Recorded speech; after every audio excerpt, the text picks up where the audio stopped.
Отец был мастером подземного пения, он пел только частушки.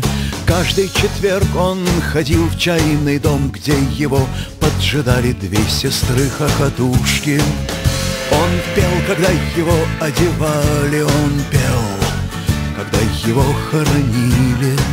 Когда закончился репертуар, он сказал: теперь мне не место в могиле. Жизнь ползет, как змея в траве, пока мы водим хоровод у фонтана. Сейчас ты в дамках, но что ты запляшешь, когда из-за гор начнет дуть трамонтана?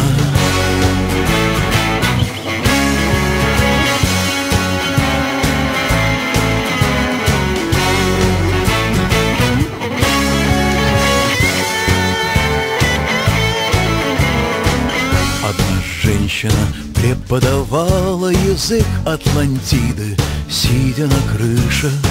Соседи видели, как каждую ночь к ней слетаются йоги и летучие мыши. Один священник вступил с ней в спор, он втайне всегда желал ее тела. Когда он вытащил свой аргумент, она засмеялась, она улетела.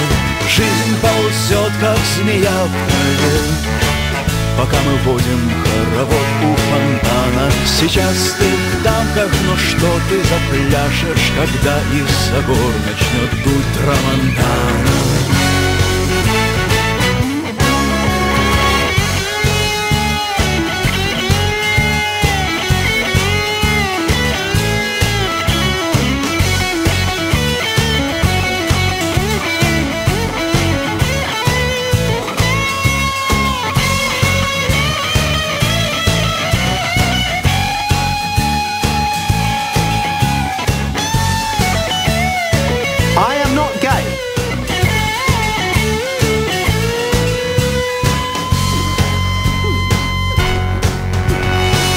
Один матрос реставрировал старинную мебель и хлебнул с ней горя. Каждую ночь он спускался в гараж и рыл подземный ход, чтоб добраться до моря. 30 лет он закончил рыть, он вышел где-то в пустыне. Он пал на колени в соленые волны и приник к ним губами, как будто к святыне. Жизнь ползет, как змея в траве, пока мы водим хоровод у фонтана.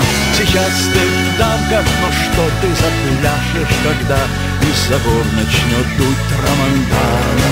Жизнь ползет, как змея в траве, пока мы водим хоровод у фонтана. Сейчас ты в дамках, но что ты запляшешь, когда из-за гор начнет дуть трамонтана?